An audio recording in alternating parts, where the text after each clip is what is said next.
I need a breath over here. We spoke yesterday about the the fact, the example I like to use is an alcoholic is always struggling. An alcoholic is someone that struggles. That's what he does in life. He struggles.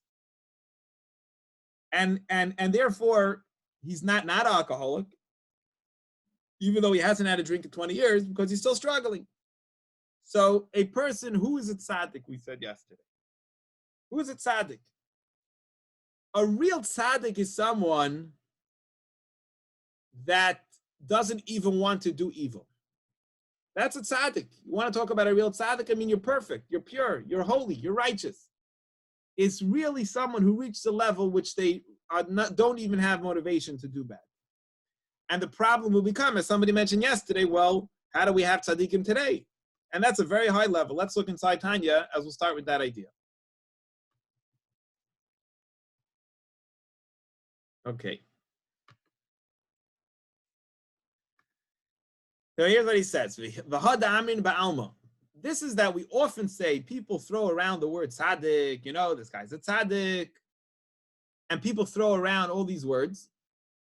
The mechza al mechza beinini. Normally what you say, 50-50.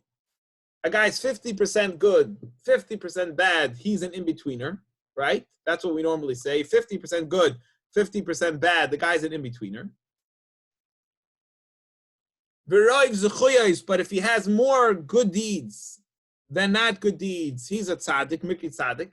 So when you say this guy's a great guy, you don't actually mean that he's a perfect person. You'll mean just that he has a lot of good to him, even though you could also mean that he has challenges and bad things to him, but he's much more good than bad. These words that we throw around, Hushem Mushal, it's only a borrowed name. It's a figurative way of speaking. When we say this guy's a tzaddik, we don't mean, right? We all say this guy's such a tzaddik.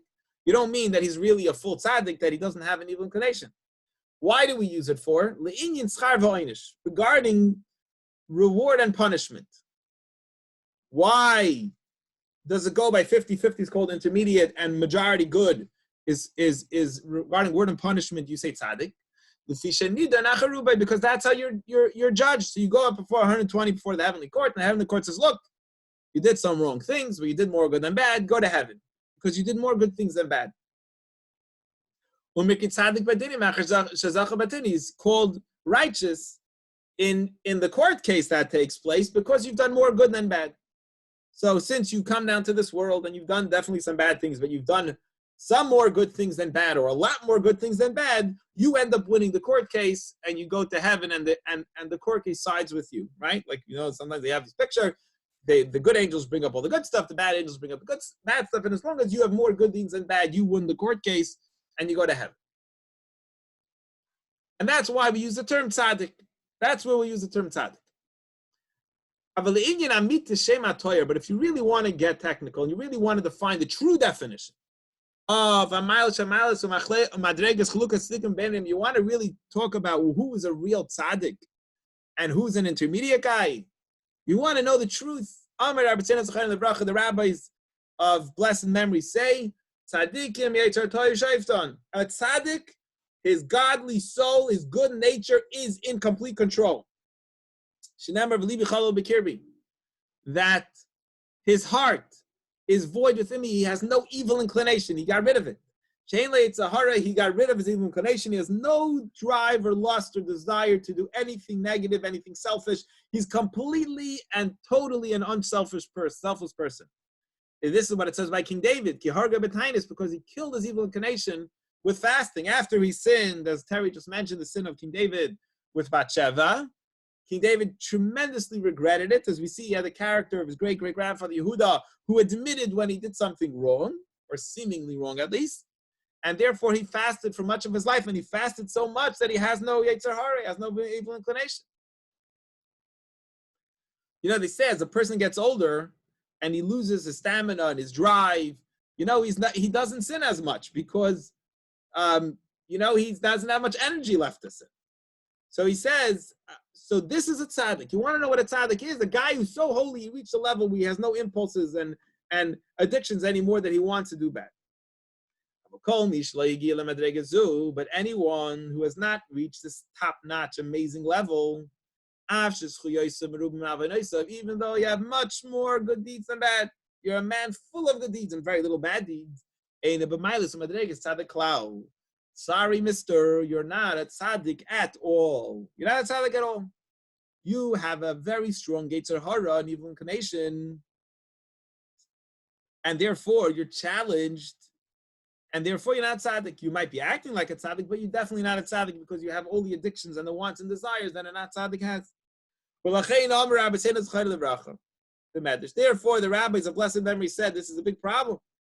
To be a tzaddik is almost nobody. There's almost nobody in our world who's a tzaddik. He saw there's very few people that are the level of tzaddik in our world. So he went and he spread them out and he planted them in every generation because you need a tzaddik in order to hold the world up. So God went and put tzaddikim to be the foundation of the world because really, this tzaddik is impossible. And that's where we conclude the first section of Tanya, describing this notion that people have addictions and drives that are unhealthy because that is just the way that the creator of the world created us. And don't freak out about it. Don't freak out that you're not a perfect person because you're not meant to be perfect. You were hardwired, as Job said, to be a Rasha. Maybe your whole life, maybe I was given the gift in life to struggle every single day of life with my inclination, and you know, it's like the nerd in the class who doesn't have nearly the temptations of other kids in the class have. This other kid can't sit still, and his head's in everything, and his ADHD and ADD, and his mind is thinking about all kinds of things he shouldn't do. And then you have the other kid who just likes to sit and learn, and that's it.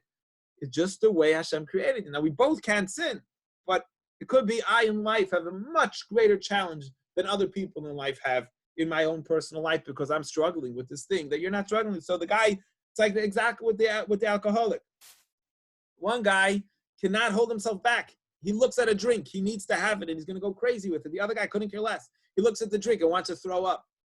So you're two different people, and Hashem made us all very different than each other, and therefore we're all the addicts, and we're all struggling with something. We might not be addicted to alcohol, but we're addicted to other stuff, and we're not tzaddikim in life, and that's totally fine. That's totally okay, because that is the way Hashem created us. Because we're not acting on our impulses, we're in control. We're disciplined. We're in control of our impulses. And now we're going to move on.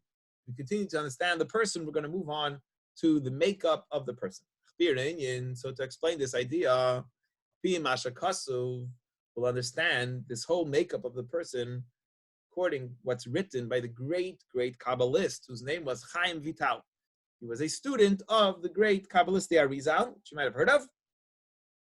Right? I think it's about like 400 years ago in Tzfas, 400 or 500 years ago, they lived in Tzfas and buried over there. And Chaim Vital is a student of the Kabbalist of the Arizal. So Reb Chaim Vital writes in his book called Shar HaKadoisha, in his Kabbalistic book called Shar HaKadoisha, the L'chol Ish Yisrael, this is what he writes. This is the statement, the fundamental statement to Tanya here. The L'chol Ish Yisrael, every single Jew, Echad Tzaddik, Echad Rasha, whether you're a very holy, righteous person, you're a big tzaddik, or you're a wicked person, every single Jew, Yeshtei Neshamas, has two souls. Every Jew has two souls. That's how we're made up from. And he backs it up from a verse. It says, Uneshamas ani asisi.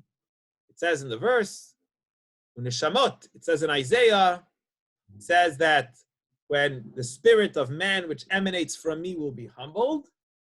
And it says, souls are in the souls which I have made. So it's talking about one person, and it references the souls of that person as two. So the Kabbalist, the Kabbalah says that Kabbalah teaches us that one person has two souls, one person has two neshamas. It's a very important statement. This is important. Why? Because it's going to explain to us why man is so confused. Man, women, why people are so confused. Because we're pulled in two different directions. Why is it that I could go to shul and be on a high on Yom Kippur, or go to shul on a Shabbos, or any day, be on a high, and feel so close to God, or leave this class go to the Ohel and feel very spiritual after our Ohel trip, and I could come home, and then all of a sudden I'm driven to do bad things. Who am I? Am I crazy? Am I schizophrenic? What's wrong with me? Why is it that I'm being pulled in two directions?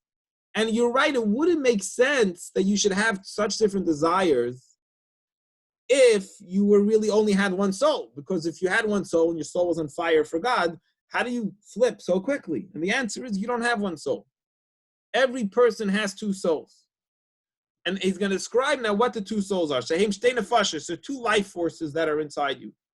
So there's two kings in our body. There's two people, there's two different elements that are pulling us in two different directions. And he's going to first describe the animal instinct. As I always say, on the sixth day of creation, God created animals and people became part animal. So God gave us the soul of the animal, which is selfish and wants, look, the animal's not bad. Like when a lion feels threatened, it'll kill the thing that's threatening it because it's thinking about itself. So which is normal. It's a good nature because that's actually why the parents of animals want to protect their babies, because they feel like they need to take care of themselves. So they want to live and they eat so that they live because they're selfish, but sometimes it's good to be selfish. So let's describe that selfish soul. He's going to describe it very well here. Nefesh achas mitzad klipa v'sitracha. One soul, he calls it klipa. He describes it as a husk, as a shell. Why is it, first of all, described as a shell? Shell's a very good word because shell is something that covers over what's inside it. You could have a shell of an apple peel. You could have an eggshell. Shells work in a way that they hide what's inside there. Really, the whole evil in this world, it's really one big farce. It's one big joke. Because all they are, really, God is everything and he's everywhere.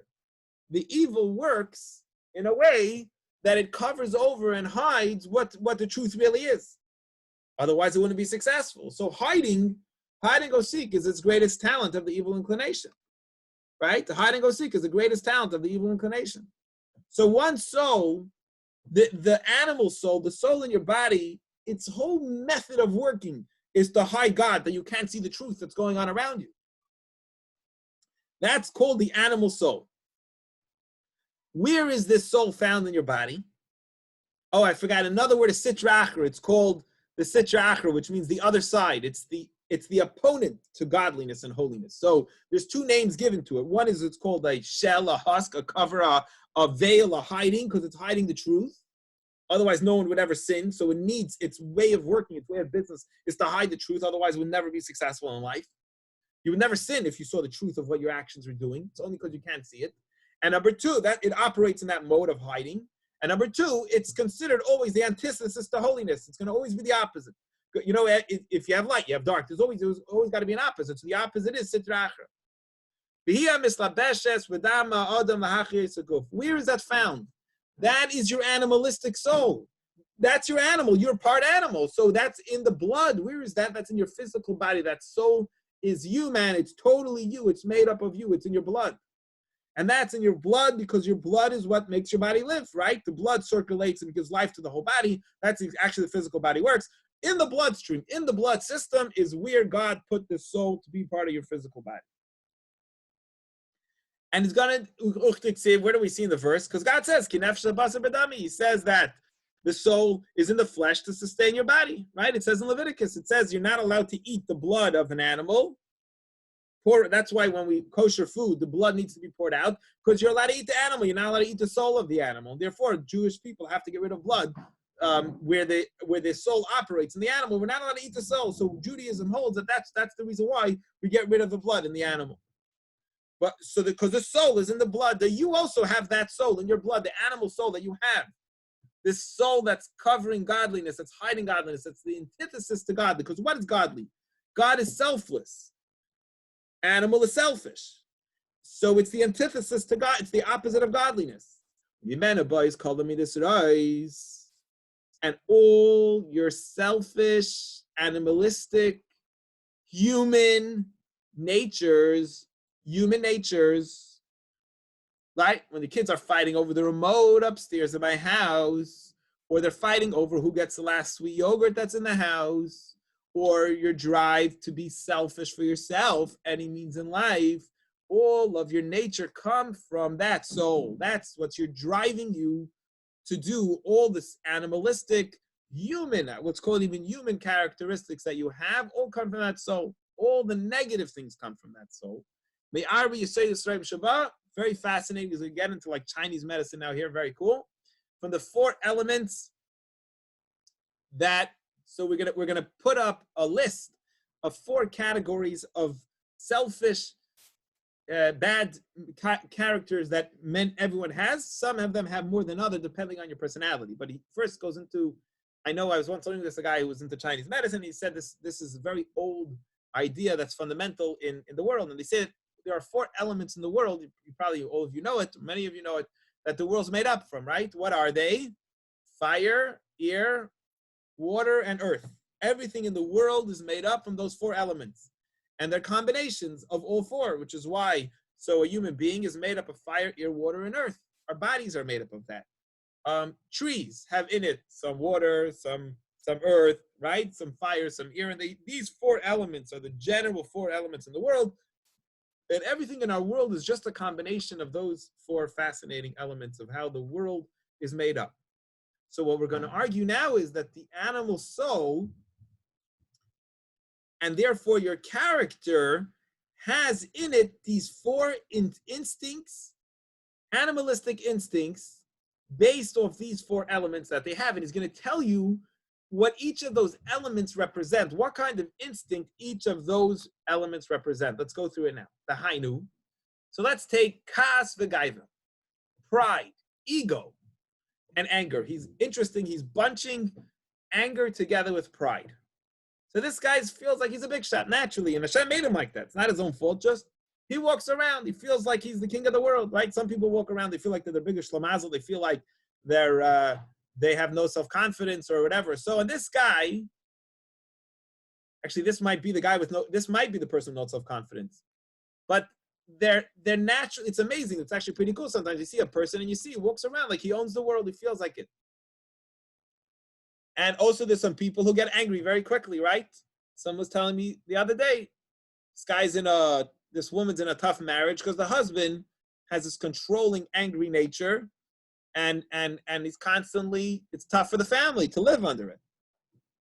So where does it come from? He says it comes from the element of fire, which raises upwards. So fire, the person has a strong, animalistic, human drive of, if he has fire in him, he's going to have pride and anger. Now, what's the connection between pride and anger? It's very interesting. Why is anger and pride seem to be 2 different things connected? It's because most of the people that get angry very quickly, often, not always I would say, but often it could be because you get angry that what you wanted wasn't done. How come my supper is not ready? Or how dare you smash my car? Or like this anger character of the person can come from pride. It's connected. Having a huge ego, a huge pride, will often make a person an angry person, and they're connected to each other. And these, we understand in the animal, in the person, in the animalistic soul, come from this idea. Let's go on. There's another kind of person that's a very lustful person. Everything they see, they want. They want food, then they want, whatever they see. They're a very, by nature, it's not their own fault. You want to come with me in the car? They were by nature, they're created as this very lustful person. It's not their fault. That's the way Hashem made them.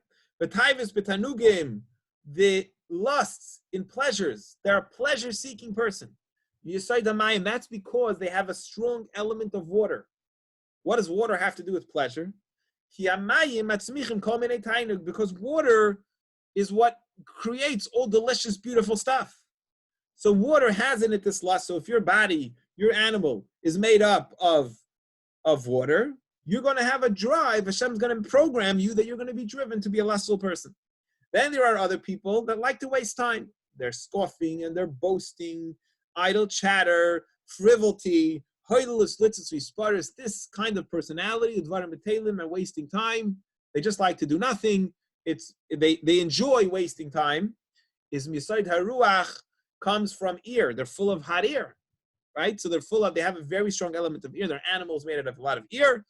Finally, the depressed, melancholy, lazy person, and that's Atzlus va'atzvus, melancholy, sad, you can't get the guy to move off the couch. That's Misay the offer, they have a very strong element of earth. So very fascinating. He's telling us how the character of the person is the way their DNA is made up, their biological body is made up with different elements, and their soul carries those different elements together with it.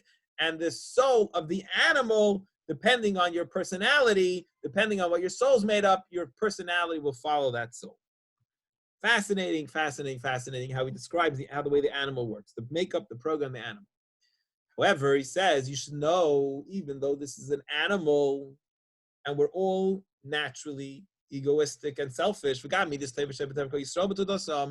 in the Jewish animal soul, the Jew has a unique Jewish animal soul. Not just as a Jew going to have a godly soul, but the Jewish animal soul is different than the Gentile animal soul. It's two different kinds. Very interesting. It's two different kinds of neshamas. It's two different kinds of souls. Because in every Jew, no matter what his level is, he will also have rachmanas. He'll have mercy, ugumilas chasadim, and compassion. So even hardwired in the animal part, not the godly part, the animal soul that we have, unlike a lion, he has no mercy. He will kill whatever is attacking and without mercy. The animal of the Jewish soul has in it compassion in its animal level, in its selfish level. The notion to have compassion and give kindness is so ingrained in the Jewish DNA, right, that if you see a person who's a very not compassionate person, you can actually question if he's really Jewish. Because it doesn't make sense, because it's part of the DNA of a Jewish person. Yisrael never said the clipper. Why? Why is it that the selfish, animalistic soul, we call it covering, and the other side has these good characters in it? Because Nefesh, Yisrael never said the clipper, because in the Jewish soul of the husk, of the covering, of the hidden, the animalistic, the selfish soul, it comes from a mixed klippa. It comes from a mixed covering, a mixed hidden of godliness. It's not pure selfish. It has in it also altruistic actions to it too. So even in a person that's a very animalistic person, it'll incorporate in his animalistic tendencies that he will have some compassion. Even without his godly soul, just in his animal soul itself, he will still be a compassionate, kind, have some level of compassion and kindness in there. According to Kabbalah, it comes from that tree of knowledge that we learned with Adam and Eve, right? They ate from the tree of knowledge, and that's where Adam was a perfectly pure person before he ate from the tree of knowledge, like we learned in our Parsha class. And then he ate from the tree of knowledge, which gave him knowledge of what? Gave him knowledge of animalistic knowledge, and now he became this mixture of good and bad by having the animalistic tendencies. However, souls of the world, the not Jewish animal soul, they don't come from Adam's evil tree of knowledge that he ate from which gave him the knowledge to be like an animal. They do not come from that klippa, from that husk, from that evil. They come from a different kind of evil, which doesn't have the natural kindness and compassion that the natural animal Jewish soul would have. Now he writes in the notes soon that there are some Gentiles that could have even this Jewish kind of animal soul. There is a possibility for that. But let's just finish. Like it says in the book of Eitz Chaim in Kabbalah, Sharmim Tes, gate 49, chapter 3, that any good that the nations of the world do, it's selfishly motivated. I'm going to explain this why this is not so radical as it sounds. Which means that when you do someone a favor, you could actually do someone a huge favor, but you're doing it because it makes you feel good. It could make you feel good. And there's a lot of people, I would say we operate on that mode a lot of times ourselves. I feel like it's the right thing to do because I want to be a good person.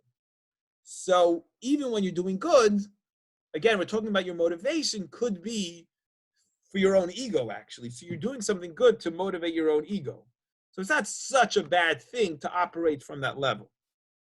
Ukadisu Gemara, like the Talmud says, Al pasuk v'chesed l'mechatas, that the kindness that the nations do, shakol staka v'chesed shumas and meisim, that all the kindness that the nations will do, and it's only because it makes them feel good and praiseworthy of the good that they're doing. This is an interesting piece of time. I don't want to just get stuck on that, but in Alter Rebbe in jail, when he was there, they asked him about the statement, and he smiled, and he says, you want me to explain this?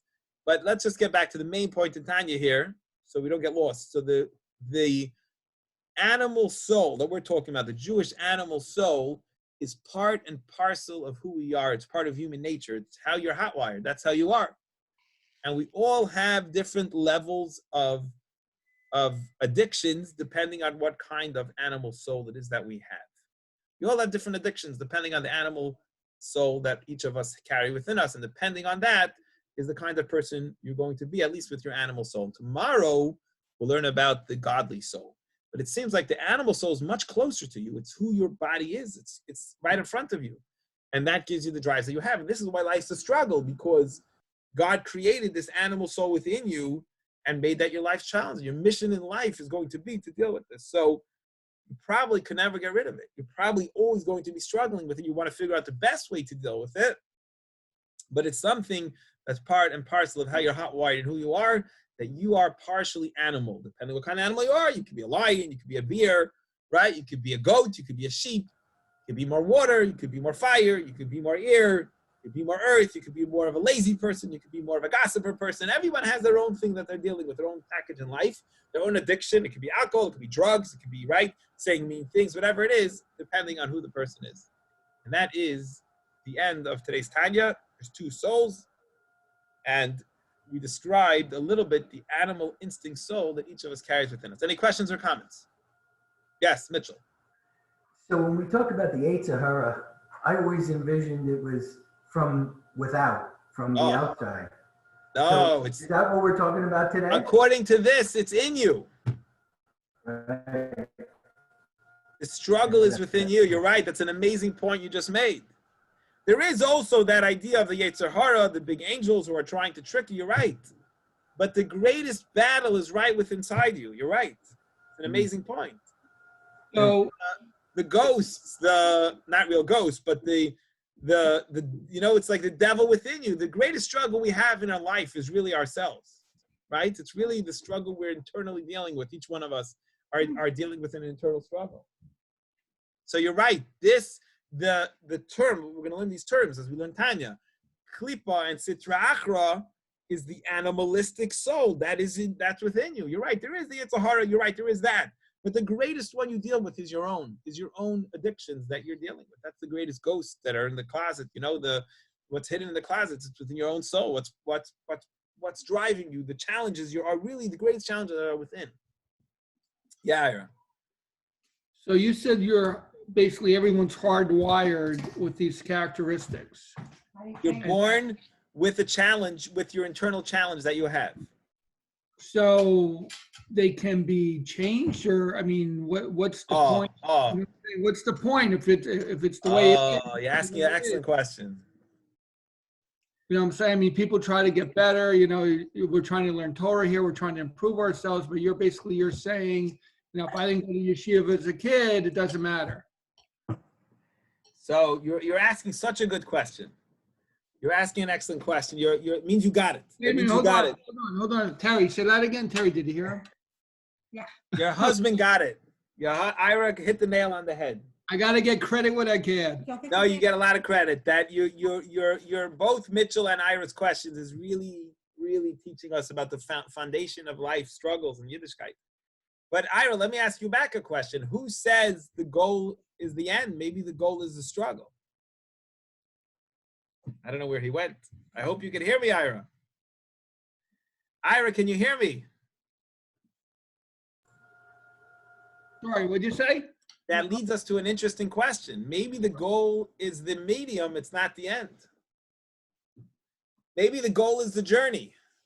Right. The goal is the journey to try, and the end is... Who says the life goal is to become a perfect person? Nobody's perfect. Right. Yeah, but the challenge in life is the people that want to become perfect will be very sad their whole life. But who says that's the goal, to become perfect? maybe that's our mission in life, is to learn how to deal with, and we could try and change ourselves, but who says the struggle is not the goal? And that's for Olam Haba, so that what you did in this life, I don't know, you know what I'm saying?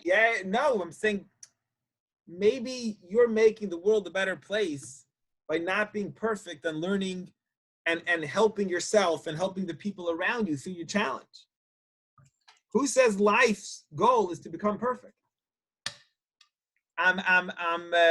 We're going to discuss this. This is all Tanya. You're asking a perfect question, but I'm giving you food for thought at least. You're right. You're not wrong. What is Tanya? Who said? One second. Hold on, Terry. Who says that? You understand? You understand what I'm saying, Ira? I'm saying you're right. You're not wrong. I thought the whole point of studying Torah and is to be a better person to your fellow man and to, you know, improve on correct, yourself. but who says you'll be perfect? I'm not saying be perfect. I never said be perfect. I said be better. Correct. We could grow. We could become better. Yes, we can change. We can change. We can change. We can definitely change. So then you're not hardwired, or You are You're hardwired to what your struggle is. Right. Okay. You're hardwired to your struggles. And by the way, you see this in your kids. You see this in everybody around. You know in your head what you're dealing with. I know in my head what my challenges are. My challenges are not my wife's challenges. My wife's challenges are not my challenges. And my challenges are not my kids' challenges. We each have our unique challenge. And I respect that we have a challenge. And I'm not expecting perfection. And I'm not expecting them not to have challenges. See, it's a very beautiful blessing to recognize that we're human and that we have challenges. Understand? Like, this way, I'm not expecting perfection from myself. I'm not expecting you. And Hashem made me. What do you want from me? That's a challenge God made me. And I have to work on myself. And the whole book of Tanya is going to be about this. That's what I'm saying. I'm not giving you the answer. It's very hard to give you the answer on one foot. But we're learning that it's a real struggle. And who created you with that struggle? God did. Does that mean you have to act on impulse? No. That's what we're going to learn.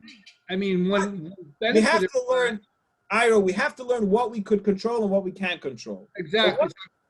I was going to say one benefit. Control the struggles, the internal struggles, that fact that we have struggles. That's the point. Right. So you said it, but I'm going to say, so then one benefit of coming to that realization is that some things are out of your control and you shouldn't get upset and frustrated if things happen that, you know, it's right. So the fact that I could get upset, why am I having these thoughts? Or why do I have this, like alcoholic? right. It's not his fault that he wants to have alcohol, but he's able to control. So don't go near a liquor store if you're that crazy. You know what I mean? Like if you could control it, but it's not my fault that I want alcohol. That's not what I'm saying. It's not, I didn't create myself. So it's very healthy to realize you're struggling, I'm struggling, everyone in the class is struggling, your children are struggling, everybody has their package. There's no one in this world. Some people have anorexic. That's their issue. Whatever their issue is, everyone has their package. Why? Because that's the way Hashem made them. Do not expect a tzaddikim, and that's the thing.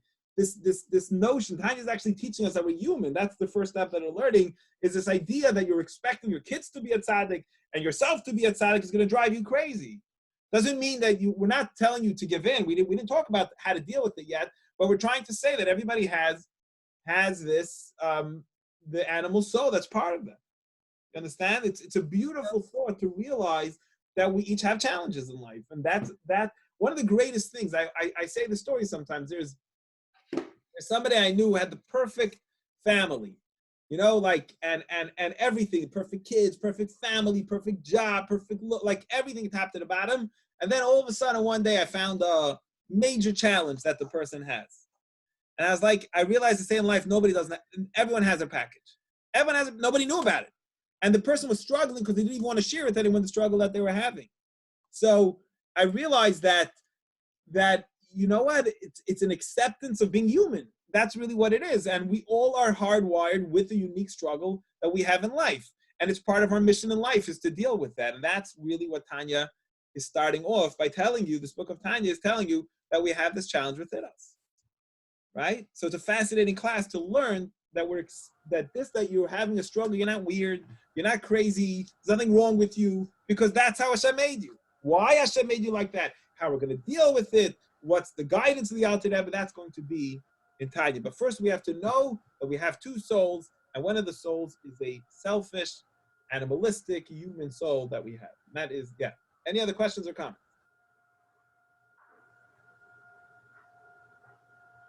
Isn't there No? supposed to be a third soul? How do you know that? Why are you saying that? The instinctive soul. I mean, I learned it in Kabbalah. This is the instinctive soul. Don't we get a Okay. third soul on Shabbos? On Shabbos, there's a third soul. So it's funny. They're. You know what? I don't want to confuse things. For right now, there's only two souls. Just because I don't want to confuse. We're learning about the two souls, and that's not. We're not. It's too much for our class to start breaking up the souls. אבא שלו הוא גר כאן. לרפואה שלמה לאבא של הרבי הזה שמדבר, אמן. Rabbi Levy, Yes. I have a friend of mine who here is Israeli. Sorry to interrupt. He wanted to problem. tell you. That's very normal. That's very normal for Israelis. It's fine. I'm just kidding. Yeah. Shalom. שלום, מה רבי נשמע? לוי. שלום. מה נשמע? ברוך השם, my name is שמשון שמואל. שמשון שמואל, מה נשמע? ברוך השם, thank God. ברוך השם. Good to see you. And I hope we have רפואה שלמה about your father. Not father, No? His wife. His wife, רפואה שלמה, and your wife, and your family, something happened, and the חג חנוכה שמח. I say, up to ניסים, איך אומרים? צריך להאמין בניסים, לא לצפות, ובעזרת השם, איך שאנחנו מאמינים, הקדוש ברוך הוא יכולים להאמין גם בנס שיהיה דבר כזה. Amen. Thank you very much for your Amen. blessings. תודה רבה. אמן. חג שמח לכולם, מי שומעים אותי. I didn't know there's so many Israelis in Boston. Wow. A lot, Boston, Israel. Awesome. Very cool. Have a happy Hanukkah. Anyway, getting back. And actually, Rabbi, I'm going to Rabbi Shaiki Lerner, you know him? Chabad too. Rocks the house. Shaikie's awesome. Very good. Yeah, this is my Rabbi. I know I'm the first Israeli meet him 2001. Uchatich. Shaikie Yeah. Esser. Thank God. Chag Sameach. Chag Sameach. All the best. Take care. So Evan, back to your question. We're only going to say right now that there really are mainly only two souls. I don't want to confuse everyone. There mainly are two souls which we're struggling with. Perhaps we can break it up. Perhaps we can say there's an intellectual soul that helps our godly soul. That's possible. But this is the instinctive soul. This is what we're referring to. The whole class today we're talking about the instinctive soul because that's who you are. That's your instinct. And then you have to deal with your instinct. The alcoholic deals with his instinct that he wants alcohol. Correct. So it's another great word to use to describe the soul. It's the instinct. It's the impulsive soul. But we can't act on impulse. That's the point. We can't just act on instinct and impulse. I got a question. Yes. Okay, so I understand we have natures. All of us have our nature, but we're supposed to be made in the image of God. Okay, and God doesn't have two things. I know He put the Yetzer Hara in us, but how does that work? That we're supposed to be made in But Terry, let me ask you back some questions. What does that mean? We're created in God's image. What does that mean? We should try to be as holy as God is. That's what it means? Yeah. Oh, you know what? I would enjoy this so much asking you questions. This would be great. I'm going to flip the tables over here. I'm just kidding, but you know what? One day, not right now, but I'm going to start asking you some questions. I'm just kidding. But what I want to say is one of the interpretations, what I love, there's a lot of interpretations on how to understand what does it mean we're created in the image of God. And one of the beautiful explanations is God has no image. So what does it mean we're created in the image of God? And the answer is that just like God has no image, we have no image, meaning that we can all change, that nobody's stuck to this. Although we have instinct, nobody's stuck in their instinct. No one's telling you can't change, and all of us can grow and all of us can change. It's a beautiful interpretation on this idea of image of God. But if you... Better each and every day. Exactly, that's true. And that's our goal, that's our mission in life. There was a woman that was in the JWRP who was a religious woman who was the bus driver, and somebody had given her a compliment, meaning that she is now like in her 40s, that she looks just like when they knew her in her in her teens when they were in camp. And Yeah. she started to cry because she said that if I'm the same person I was when I was in my teens, I'm not doing what I'm supposed to do, whereas I'm supposed to make the opportunity each and every day to find the opportunity for me to do better. So to me, that's what in the image of God is to. Right. Yeah. So that's what I'm saying. So God has no image. And that means one of the ways to understand it is that we each can change. We don't have to be who we are. So you shouldn't let your struggle define you. That's true. I don't let I try not to let my struggles define me, which is true. So, but that doesn't mean your struggles will, a lot of times the same struggle you're dealing with when you're 20 will often be the same struggle with different with when you're 30 and 40, but you might tame it a little bit. You might change it a little bit, right? So, That's what? of the person. Correct. With a nature, somebody like you said who is lustful has to work on themselves. Correct. We all have our natures, but our natures don't define us, who we are. We can all, just because we all have bad natures that are part of us, challenging natures that are part of us, but that doesn't mean because I'm angry at someone, it doesn't mean I can't learn to control myself a little bit and to try to see people in a better light. So that's what he's saying. We all have our nature. Our nature is not always good because it is animalistic, it's selfish, it's self-centered, and it's impulsive, and whatever it is, and let's just use the alcoholic. The alcoholic's nature is that he wants a drink, but that doesn't mean he's an amazing person who will work on himself his whole life. And it'll get easier as the alcoholic learns more and more discipline. It will get easier and easier for him, but it could very well be that's his lifelong struggle. And that's his mission in life, actually, is that struggle. And he shouldn't get frustrated that he has that nature because God made him on purpose like that because that's his mission in life. So it's fascinating. I like how, I guess Mr. Burke already's gone, but he said before that the struggle's not anymore outside of us. It's inside of us. It's so beautiful. I love how he pointed that out. I'm so used to hearing the Yetzer Hara is outside of us. No, the greatest struggle you have is actually inside you. It's a very beautiful idea in Tanya. All right. Thank you all for joining me. Have an amazing day. Okay, thank you. You're very welcome. Thank you, Rabbi. Bye, Rabbi. Bye. Bye, Brett. Bye, Avi. Bye, Harvey. Happy birthday tomorrow. Looking forward to celebrating your birthday with you, Harvey. Bye, Mitchell. Bye, David Strumeyer. And Ira and Terry and Evan and Avi again and David Klein and Eyal. Toda rabah. L'chaim. L'chaim on coffee. Where's your little assistant who's helping you teach today? Come say hi, Miriam. She's actually been really good. Come say Miriam, are you teaching Daddy, Tanya? By the way, Miriam has the best dance moves. She does. She